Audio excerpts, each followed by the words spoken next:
Hey everybody, Carm Capriato, Remarkable Results Radio, another Town Hall Academy in the center of the Venetian's Expo Center here. That sign says up there, NAPA Now, 100 years. Wow, we are having so much fun here. I have to tell you, you're in for an episode like no other. And I've had so much fun over the last 2 or 3 days hanging with this. You know, NAPA Tracks will move your shop into the SMS fast lane with on-site training and 6-day-a-week support. Also, I think the biggest thing is the local representation. Are you kidding me? NAPA Tracks on the web at NAPATRACS.com. Are you ready to roll out a training plan for your automotive shop? You ready to optimize? We'll use today's class in just 5 minutes daily, boost knowledge, retention, and improve team performance. Start seeing results today. Great gamification programs here to challenge all your people. Join your peers at todaysclass.com. Hey, if you're watching on YouTube, please subscribe, give the video a thumbs up, and thanks. Welcome back. Hey, Matt, you put this whole thing together. Matt Crumpton's here from NAPA Autocare. Let me tell you a little bit about Matt Crumpton, technician, director of program development for Autocare, Autotech, AAA, fourth generation employee, am I right? Fourth? My son is the fourth. Your now. son is the fourth, okay, but fourth in the legacy line. Yes. Cool, good stuff. And he calls me up and he says, hey, I know you're coming to NAPA Now, and we've got to do this thing on this XR stuff. Carm, you've heard of AR, you've heard of virtual reality and all that stuff. We're doing XR at NAPA here. And we got this guy named Robin Cowie. Did you ever see the movie Blair Witch Project? And I said, yeah. He says, well, he produced it. And I says, what the hell is he doing in automotive then? He got bored. It's where the money is. And then I meet Robin Cowie, and I actually saw me and him somehow. It's crazy how alike we are. The founder and CEO of Skillmaker, an innovative learning and development company harnessing the power of XR and AI to transform technician training. 2 decades of experience in producing immersive experiences for major brands such as Amazon, Meta, and Nissan. Nissan or Nissans? The car company? Yeah, the car company. The car company. Correct, yeah. And he previously pioneered VR-based vocational training programs for the skilled trades. Amen.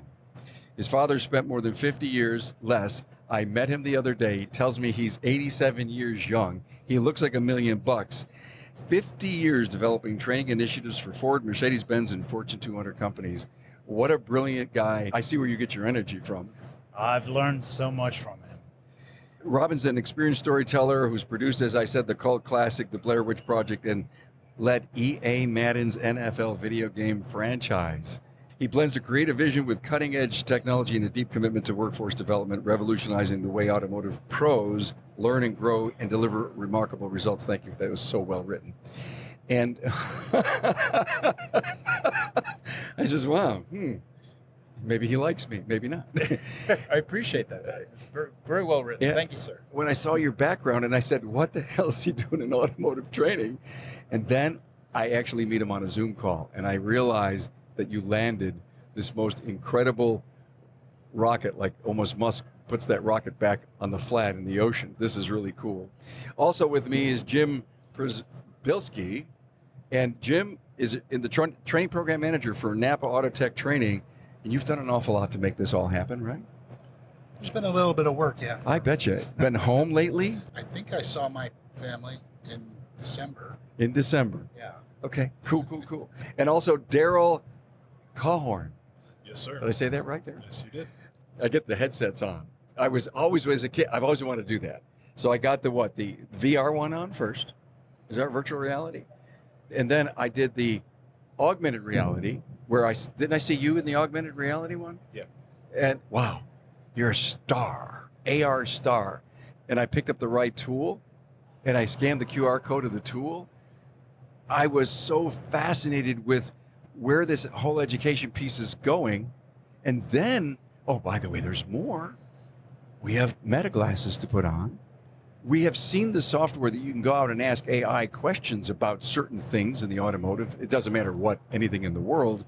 And to know that we could put these on while we're underneath the hood, while we're underneath the car, while we're in the passenger or driver's seat of a vehicle with our scopes, and we can start asking questions and interact. NAPA is off the charts with this. congratulations. I can't wait to see it develop. I am committed to doing podcasts as this thing evolves because I'm like a kid in a candy store with this. So, how the hell did this all come up? Where was the impetus of the idea? What, maybe a year and a half ago? I mean, this didn't happen yesterday. Well, actually, it's maybe even longer than a year and a half, right, Rob? 2 years. So it actually started with my predecessor, John Ellsworth. They were having conversations, and John moved into another position, and I took over for John, and we kind of picked up from there. And it really has blossomed into probably one of the greatest partnerships that we have had. And I mean that not just from the product, but the people. So Rob has been phenomenal to work with. His dad's been phenomenal to work with, Les, and his entire team. But it started out, I think, as probably one solution, and now we've already kind of brainstormed. This is going to grow and grow and grow, and I think this partnership is really going to make some waves in the industry and provide some real solutions. And I can't really go any further without, really pointing out the development team led by Jim, and Daryl's done a phenomenal job. Without them, this doesn't come to life, and it really, I think, was perfect time, perfect place to have that perfect storm for success. And, Rob, please comment on that. But I mean, I couldn't be happier with where we're going and where we're at right now. With John, he said, look, I don't want to talk about technology. I want you to go to the shops. And he sent us on it. It was South Carolina. And we went to a whole bunch of shops in South Carolina. And we met owners. I'm obsessed with listening. You just got to hear where people are coming from, what their challenges are. And so we spent about 3 months on the road just talking to specialists, just talking to technicians, talking to owners, and really listening to what their challenges were. And then I get to meet these guys and the many, many, many years of the collective wisdom and knowledge, and I got really excited. It's about being pent up with all of your ideas, all where you see this thing heading, because this is how he is. I was just with him an hour ago, and his hands are flying. You're doing all this stuff. Can you imagine? I'm a great listener, but you want to take all that stuff and do something with it, and you got the platform. Well, yeah, I think, look, we all have pain. We all have things that are challenges and that are a problem. And right now, there is a shortage of technicians. There is a shortage of specialists.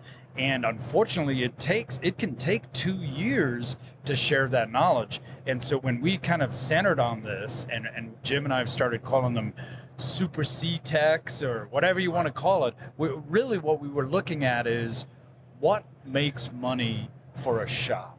What is the most profitable thing when it comes to people working? And we realized, well, there's kind of my dad calls it the 80-20 or the Pareto principle. It's an established idea, but what is the 20% or 30% of things that actually generates about 80% of the revenue for a shop? And that's where we started, because we wanted to focus on doing that work and basically making it, if it's 2 years or what it was 2 years, we're going to do that in 25 days. That's a number that is so difficult to process. It's not a whoops. I think all of us, because Daryl, Jim, and myself have all been technicians, and we've been trainers. And of course, your first thought is like, nothing beats hands-on. Right. Nothing beats hands-on. And actually, we still live that way as we conduct a lot of hands-on training. Then you actually go through and you look at the technology and you look at what Rob's done, and then you look at the product and you realize, oh no, maybe we weren't right after all. Maybe there is a new way to do things. Maybe there are. I'll give you a great analogy, Carm. Does anybody in here remember this Sylvester Stallone Judge Dredd movie? Oh, yeah. Judge Dredd. So you remember when they wiped out all the judges? What did they say? With this new technology, we can replenish our numbers overnight. So we look at that as, even if we had all the technicians today to backfill the holes that we have to have, how long is it going to take to get them up to speed to actually be effective? This allows us to do a couple of things: identify technicians, train them at accelerated rate to actually solve the industry problem. 25 days, a lot of people are going to be skeptical. I'm telling you, it's real. The data backs it up. We can't wait to start putting people in these headsets. So let's jump quickly into the fun word, fun. And think about all the young people that we want to recruit. Think about the apprentice programs that how many you got? 2,000 apprentices out there? How many, right? NAPA Autotech? 2,000. 2,000 apprentices. Imagine this being a component of that training. Imagine this being a component of all of our skilled trade centers. You're going to reach your arms out to the disciples in skilled trades training, and you're going to say, hey, we got something for you. We're basically approaching it from, I call it the AAA, got a nice match to our friends in AAA. So the first step is assessment, because you really need to understand where people are at. Some people have strengths in one side and challenges in other sides. So the assessment piece of this is not only important for people starting out, it's also important for how people progress. So when a guy walks into a shop and gives you their resume, how do you really know what they can do? I mean, you put them on a vehicle, and what we do instead is we put them into this headset, and we can ask them to do the brake job, do the work, show us what your abilities are, and then through the assessment process in 30 minutes, we're able to get a really good understanding of how we can plus up what they need to know. So now all of a sudden we've changed the picture just with that first A. And I can go on to the other A's, but I don't know if you want to add something to this, because I know this really came out of your brain when we started to get, we were jamming. The whole idea of assessment is something I think you're really passionate about, Matt. As we were discussing, everything started out was the training piece. And it really was about how do we accelerate this training, but especially when I'm looking at Daryl and Jim, I mean, when you look at training today, we've never really had a way to fully assess somebody just in a basic training class of how do we design a curriculum to an individual level that says, I'm going to teach you what you need, not what you want. Everybody wants to go to the cool class, but that's not necessarily what you need. So when we started talking about assessments, it grew into this multifaceted piece, which is one, what about pre-employment screening? How do I assess somebody for pre-employment? Bingo. How do I get inside the tech schools and high schools that your skill set actually matches a 2-year school or an auto care or an apprenticeship, not a 4-year college? And how do we actually back that up with technology? How do we get in the cities, the counties, municipalities? And even so, what if I do a pre-employment and I hire this person? I can now feed the work to that technician based on his strengths while I'm developing a training program to elevate his challenges or maybe some of his weakness, and that brings true value. And I'll take it one step further, which we've already talked about this. With ASE certification, what if we built an actual database of a proficiency score of how effective a technician can be in that space? And then now we have access, you have your ASE certifications and your proficiency score to say, I know how we can apply it. And it's another feather in their cap to say, hey, I've got an auto care accelerator score, and I'm 91% efficient in all these categories from engine management to drivetrain and everything else. I would definitely say that gives that guy a leg up on getting that job. Proves his value. 100%. We look at recruitment, retention, and everything else. So I think the assessment actually could be just as valuable as the accelerator training program itself. It's absolutely invaluable. I mean, the ability to assess a candidate or a person either pre-employment or during their employment is huge. Nobody else is going to be able to do this in such a way that we can with this system. And being able to tailor a training program just for an individual is going to be great. I'm very excited to be part of it. Hey, let's face it, your shop management system is the single most important tool in your shop, period. NAPA Trax has made selecting the right shop management system easy by offering the industry's best, most comprehensive SMS. Now, it all starts when a local representative meets with you to learn about your business and how you need to run it. After all, it's your shop, so it's your choice, and having local representation is a huge plus. Customizing Trax to your business, whether you're a one-person shop or a large multi-bay or multi-location company, a representative consults with you to help optimize your shop's workflow, efficiency, and profitability. Trax always has the flexibility to do business how you need to do it, which means it can also grow as your business grows. And unlike the other guys, we'll be there for you after installation with the best training and support in the business. Yes, a learning management system tailored to each role in your company. Simply put, Trax was designed and built for shop owners just like you. Visit us on the web at NAPA Trax, that's NAPATRACS.com. Transform your team with today's class, where automotive training is easy, quick, and fun. Just 5 minutes a day on our app can eliminate hours of looking up forgotten information later. It's perfect for technicians, advisors, and managers alike. Keep critical knowledge fresh and top of mind, ensuring your team operates at peak efficiency. Today's class is impactful, accessible from anywhere, and a bit of fun too, and we're not talking about after-hours pizza either. For training that gets results, turn to todaysclass.com. I think skill assessments is one of the biggest things we have in our industry. We think we're hiring whatever you want to define an A, B, or C as. No one knows. 200,000 different definitions. Isn't it something that a test score could help us determine that level? Or a video playback on that level of competency? Matt Fonslow, myself, and a bunch of other people in the industry have actually spent some time on Zoom talking about how we can take all the conferences that we go to and have some form of been there, done that, but here's the assessment test, and let that online resume that our specialist owns. They've got their own little competency website, and I'm going to a job, print it out and show it to you. I've taken these classes. It's been proven by the instructor that I was there, and I had the pre and the post assessment. Look at what I've done and look at my competency. I think that it grows from assessment organically into acceleration, because once we have these data points, we talk a lot about time.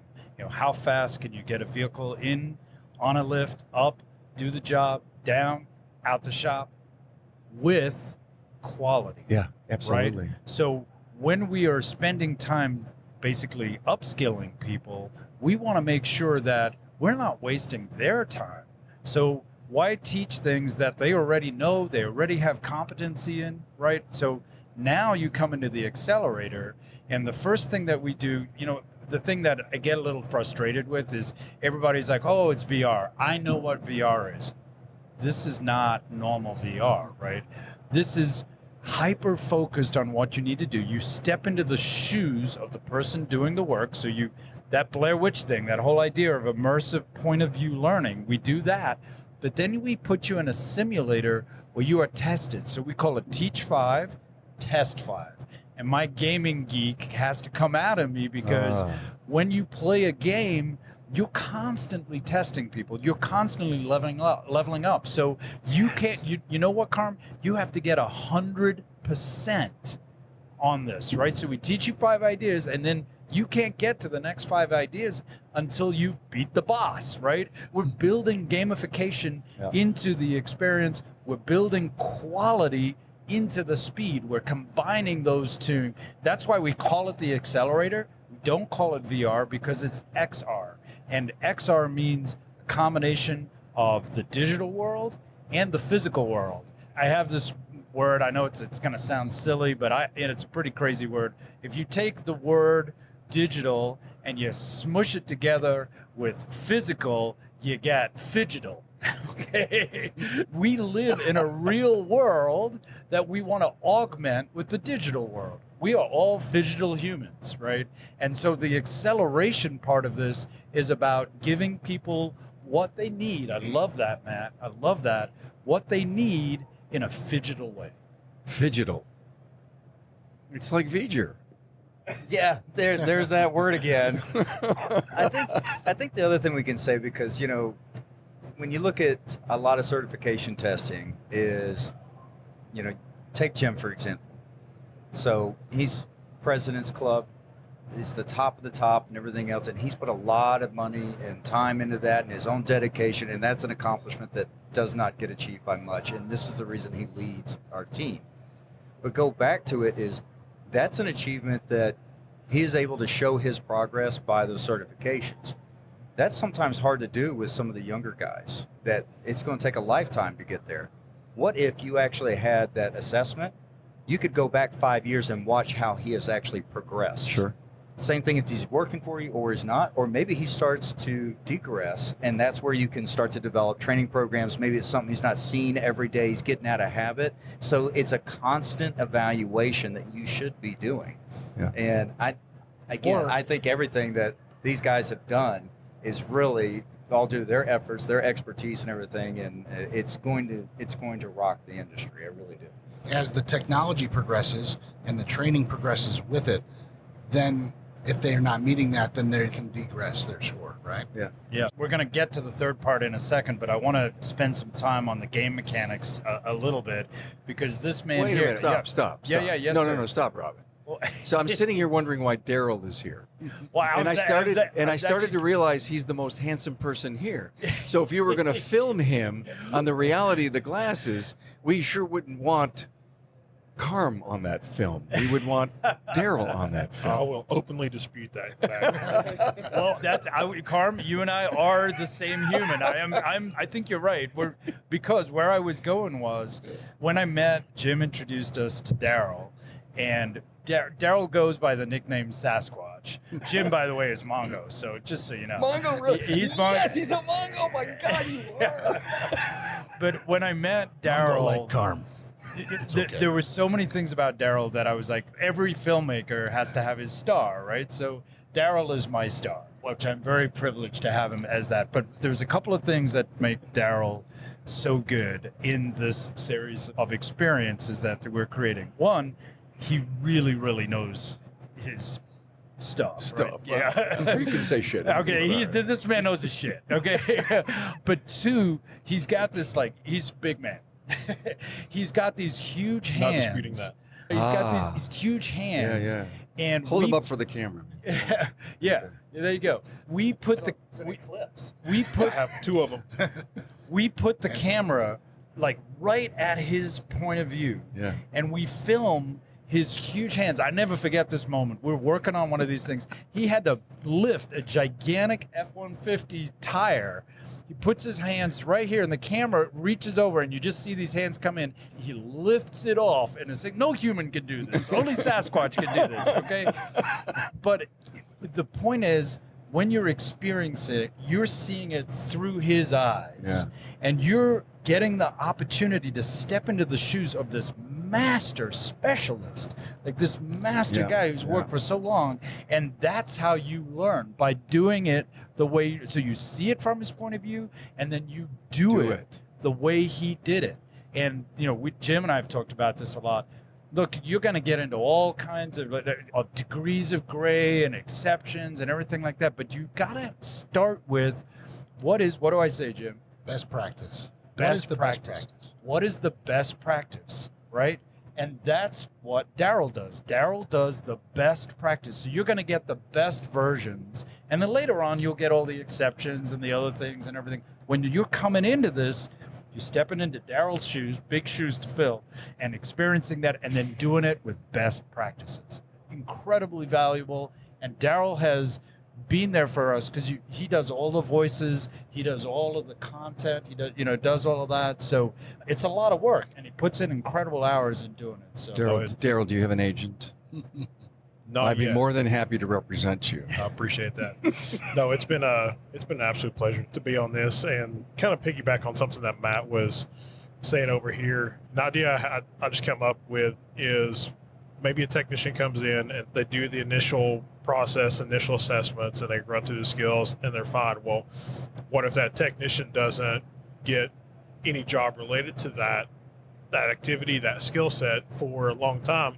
Well, benefit is they can go back at any point, rerun that assessment, the whole, if you don't use it, you lose it kind of thing. Mm-hmm. They can always easily go back, refresh their skill set, keep on track, and maybe even improve.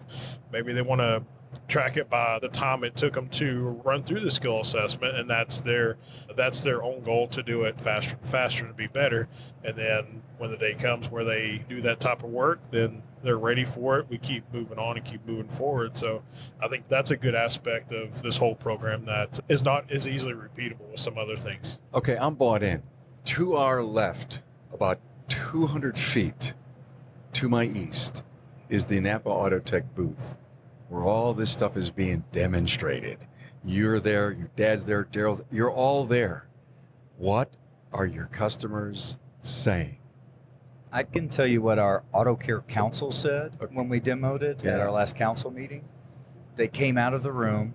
They looked straight at me because I was just waiting. I was outside the door, just like, please give me some type of feedback.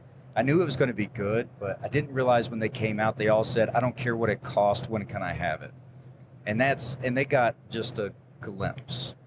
Now, you guys can talk to about what you got at the booth, but I know several of the people here at the show have stopped by the Auto Care Concierge area, and they all said, hey, some of us were a little skeptical. We're believers now. And the rest of them said, that's the coolest thing I have seen in probably 10 years. I get the cool part, but we have to be able to make it happen. And that's your job, right, Robin? Yeah, no, that is my job. But remember, I said there were 3 A's, right? So we've talked a lot about assessment, and we've talked a lot about acceleration. But the third A is probably all of us in this room's favorite A, and that is tech assist. And I think, when you ask about results, yes, everybody's gone through. Some of them have had virtual reality. Most of them haven't had a Phygital mixed reality experience, because Phygital is all about using real tools. So that's really important. But then we get to the Tech Assist. And Tech Assist is essentially ChatGTP, but for technicians, except it's being trained on all of the knowledge, this incredibly rich knowledge that is within the NAPA universe, right? Like Marvel, it's the NAPA universe. Because we're using the virtual reality and mixed reality for the 20 or 30% that matters, but you're going to have lots of questions, always. And how much time does it take when you've got a shop owner or a senior tech, and an A level, a B level, whatever, having to field all these questions? It interrupts the flow. So what we have done is we've taken this knowledge that is around this job and we put it at the tip of your tongue. And you can basically say, hey, Napa, I'm standing in front of an F-150. It's a 2020 model. I'm working on the engine block. I need to figure out the torque specs for these engine bolts. And it's going to give you that answer in seconds into your answer. You're not going to interrupt your workflow. You just get that. Now, can you walk over, clean your hands, go to a computer, to a terminal, do it, or even pick up a pad or whatever? Yeah, sure, you can do that. But you're not going to be the answer in seconds, right? And then you can do additional things with that tech assist that will allow you to take a photograph, take a video, associate that with a work order, things that basically, as you guys have been my teacher for 2 years, but for me, it sounds like optimizing the way that bay works in your shop is critical. Time and quality in that shop is critical. So what can this tech assistant do to maximize the profitability, to maximize the efficiency, to maximize the quality of the work that you're doing? And that's the third A, tech assist. And that's the glasses. That's the smart glasses. The smart glasses. Yeah, shop owners are always looking for efficiency, getting stuff in and out accurately, and anything that's going to slow down a technician is always frowned upon. This being able to speed up that workflow and get them the information so they can complete the job faster, correctly, that's a huge win-win for the technician and the shop owner. We had Corey Valdi on our panel earlier. He did a pilot with Milwaukee where he outfitted a technician all with Milwaukee in a bay, and he was able to improve his efficiency by 2 hours a week. You know who's also testing that? Christy Yes. Hudson, yeah. So if you think about that, time is money in this business, and if you can shave little bits of time here and there, it adds up in real dollars. So and just hypothetically, if you want to look at kind of the big dream, what if you could take those glasses and it can integrate into information systems like Mitchell On Demand? When you look at Identifix, you look at things like that, and you can get information, torque specs, procedures, breakdowns, even wire colors on Wire connectors, diagrams, terminal stuff like numbers. that. Absolutely. So then you look at tech support. What if you were able to connect to a Repairify tech support to help that technician walk through something? how about if it integrated in with DVIs and your SMS, your shop management system?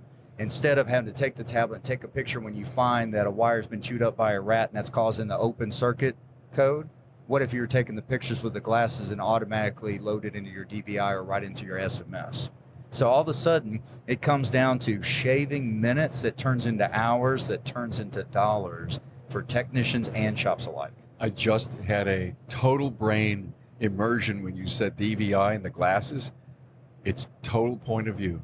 You don't have to play around. I mean, there it is. That's right. Yeah, it's what my dad was doing in the 60s with those gold miners, helping them do that, except now you've got all of this intelligence that's right there with you. But guess what? It's not just the brilliance of these guys who've been doing it for so long, or ASE, or anything like that. The incredible thing about NAPA and why I was just so grateful to be a part of this amazing family is you've got a rich community of specialists and technicians. Why does that matter? Well, I call it stump the glasses. So when I go over there, you get these guys that walk over like, oh yeah, okay, what is this? You know, and I say, look, these glasses, they've been trained on brake caliper replacement. That's the demo we're doing here, you know, because we have to narrow it down. So brake caliper replacement. Try ask a question the glasses don't know. So far, nobody's stumped the glasses. But if they did, they don't know this, but if they did, that question that they asked, which would have to be a really smart question, automatically gets routed up to Autotech. They take a look at the question. They say, you know what? This is a good question we didn't answer. Let's answer it. They answer it, and all of a sudden, all those glasses just got smarter. All of a sudden, all of the specialists who are working on it just got smarter because we answered a question that nobody else had been able to do. That's the value of NAPA. Do the glasses go through a singular portal of information? Look, or can you tell it? Can you just say, "Hey, listen, go out on Wikipedia and find me something"? Or no. We could never do that, right? So, Okay. so it's called multimodal input. Okay. We've taken essentially the knowledge that is, very valuable, not only with NAPA but also the partners, and we're accumulating that, and then it's called a vectorized database. You normalize the data, and basically you deliver it in a way that is very stable. So when people kind of go, oh, you're using AI, it's going to hallucinate. No.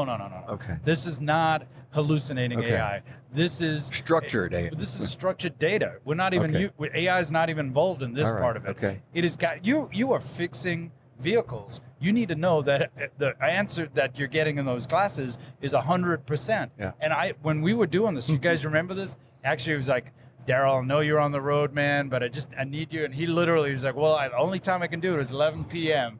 So what I asked them to do is I wanted them to interrogate. I had them go through, you were on that call too.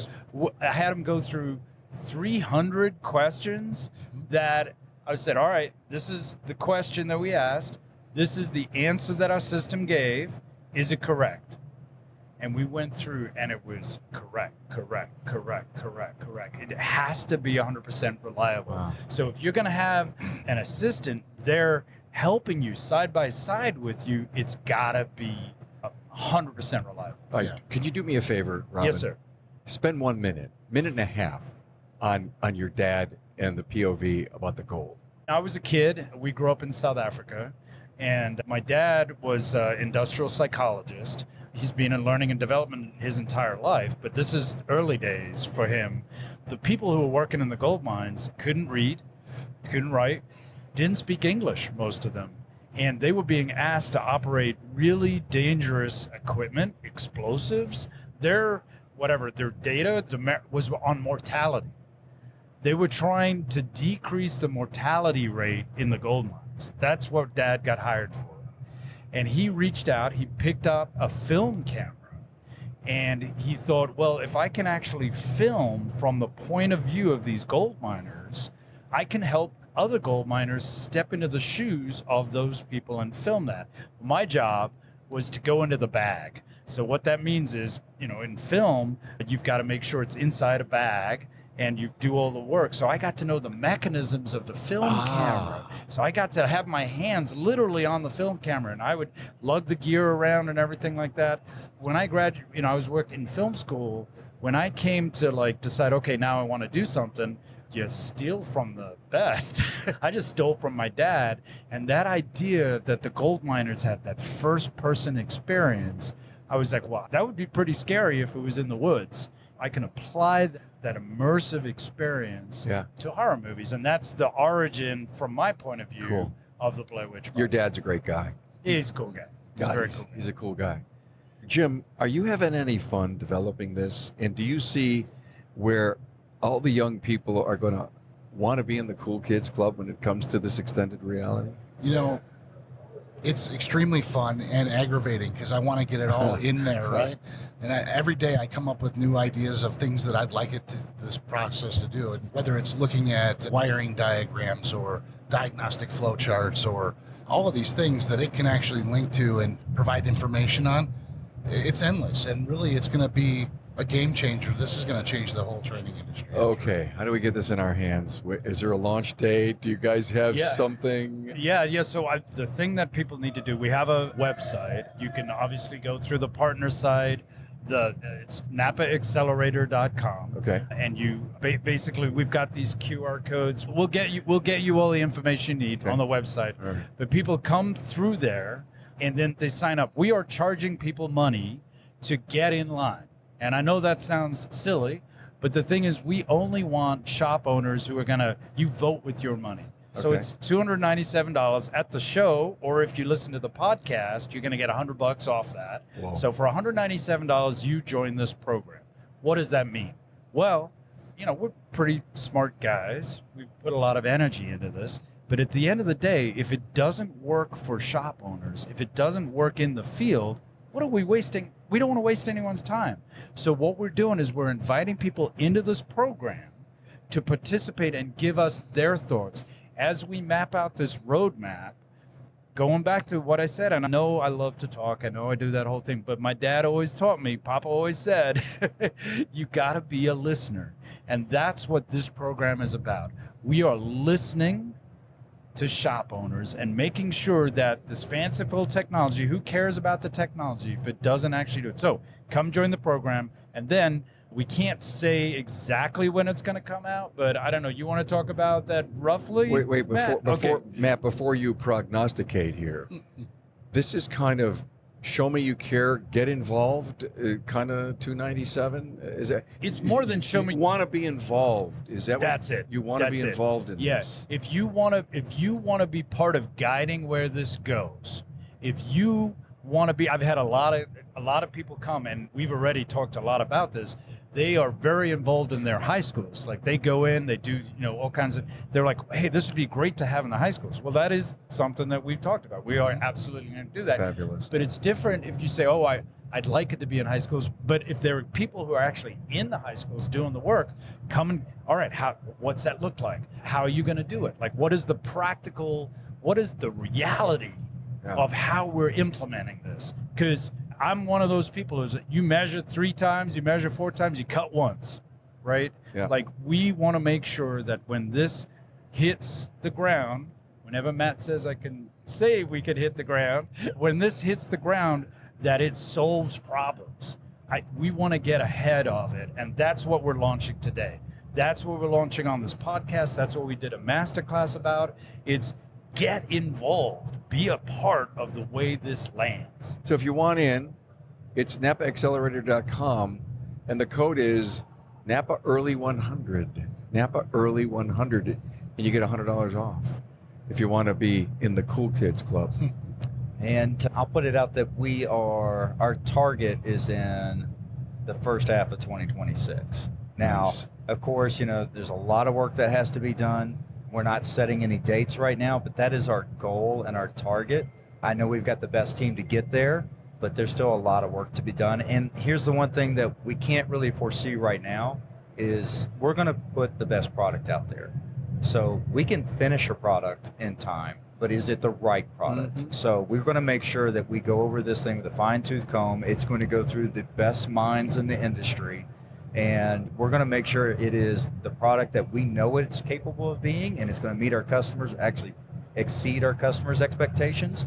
So that's probably the only thing that probably impacts that timeline a little bit, is really making sure that the quality and the kind of blow your hair back experience we know it's going to be. V.1's got to be good.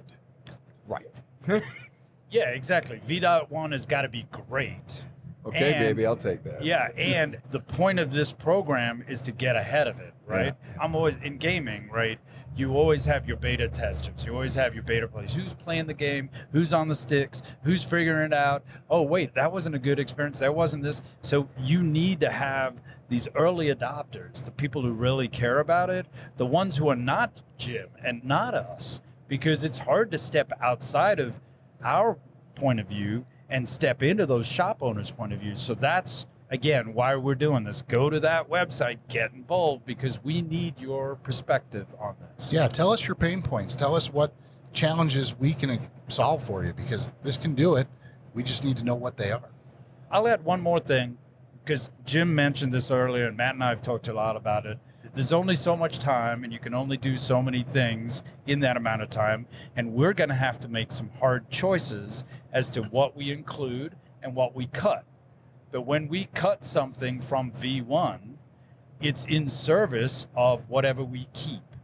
And in making that choice, obviously, all of us are going to make the most informed, intelligent decisions we can, but we don't want to cut something if somebody is like, I believe that it is the community of geniuses, it's the collective mind that drives us all together. It's the people in the trenches who know the reality of what they're doing and to get those cars up and fixed. Those are the people that really speak with authority, and we're listening. We're here listening. As we're building, we're listening.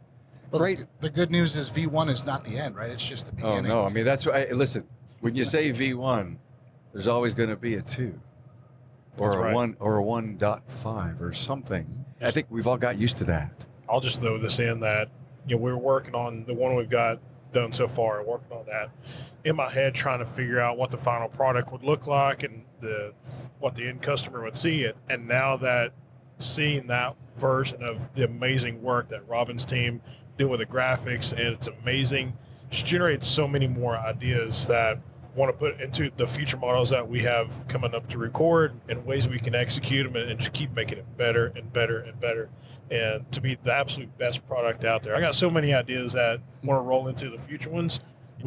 It's going to be good. You know, it was funny when I was as I was falling asleep last night, one of the things I learned from yesterday, because we hadn't made the announcement yet, we hadn't told anyone about it, so people kind of stumbling into the booth. We won't even open that long. But I realized, oh my goodness, they don't believe us. They don't believe that we're going to do this. They thought it was Right. Hollywood? They don't Huh? believe it. But what the thing is, we've got 3 demos here. We've put hundreds of people Yeah. through it. Yeah. And if you were here at NAPA Now right now, you could work 200 yards over there, and Yeah. you could do it for That's yourself. Right. That's right. Doing is believing, and it's happening right over there. So we're gonna do more shows together. We're gonna, as we go, before we release, there will be other opportunities. So stay tuned. If you join and you know about it, if you're listening to Carm's podcast in the know, you will know how you can actually experience it yourself. And what about our specialist technicians that are in the field? Have you taken the stuff out to them yet, or has it only been the owner group? So far, I mean, the only people that have really gone through this is our Auto Care Council, shop owners, and we've had the people here at the show. Okay. Maybe one young technician. How about Jake? Have you put Jake Sorensen through No, it I yet? haven't. There's Oh. been another young technician that got put through it, and it was an opinion because a young technician that was probably early in his career, and I wanted to see how his reaction was. And when he took the headset off, he said, "Dad," he said, "if I would have had this," and I thought this was actually very powerful. He said, "I could have made twice the money in half the time." Whoa. And especially somebody that was early on in the career, I thought that was extremely powerful, because I think all of us here, turning wrenches and everything else, you realize that you got a little bit of a runway before all your investment in tools and you get the experience and you get your speed down and your knowledge and everything to where it really starts to pay off and you really start to make money. So that's another thing that's kind of something we want to fix in the industry is, some of the other things that we've rolled out, Carm, that we talked about in other episodes is how do we make sure that we're getting good talent, we're keeping that talent, and we're making sure that we're making it easy for them to where we want them to come in and make money and realize this is a phenomenal industry. This is an industry that you can have a long runway of a career. It's extremely exciting. It's always evolving and changing. Yeah. And look at us. We started out as technicians. We're in different roles Yeah. now. There's so many opportunities, and we want to make sure we keep that talent. This is a game changer. I mean, NAPA's on fire, team tool rebate, just like, whoa. So promise me, I'm putting you on the spot. Would you come back and give us an update? Oh, yeah. We could do a virtual episode and say, Carm, let's tell you what's going on now. And I'll let Rob talk about that, but no, I would love to be able to come back. And the last thing I'll say is you mentioned some of the things that we're on fire and releasing. I can tell you with our 1, 3, and 5 year plan, we're just getting started. Yeah. This is just the tip of the iceberg. Good for you. Wow. Rob, finish us off, baby. I want to speak about the thing that is not in the room right now. Already, specialists and technicians are working with robots. There are machines that are all around them. You working on a machine, 20 computers in the average car. Cars are cool. Cars are really cool. They're complex. They are challenging. They are really interesting. And the robots are not only coming, they are here. They're with us. So if we're going to assimilate with these robots, I want the human in charge. I want to make sure that the technology that we're using, the tools that we're using, make sure that the human comes first and that you are just like a samurai giving him an incredible blade, basically arming our warriors that are out there with the best possible information, the best possible knowledge. I got to go into the incredible Carlisle booth, the best possible tools. I mean, just really quality. And that's what these guys push. And that's the way you can't beat the robots. You got to join the robots, but you got to make sure that you're telling the robots what to do. Wow. Thank you so much. You just gave me a new word. Yes, sir. Warriors. Warriors. I love that word. Robin Cowie, Matt Crumpton, Jim Prisbisky, Daryl Cawhorn. Did I say that right? Yes, sir. Cawhorn? You nailed it. Wow. Thank you for being here to talk about extended reality, what's going on here at the NAPA Now. Stay tuned, everyone.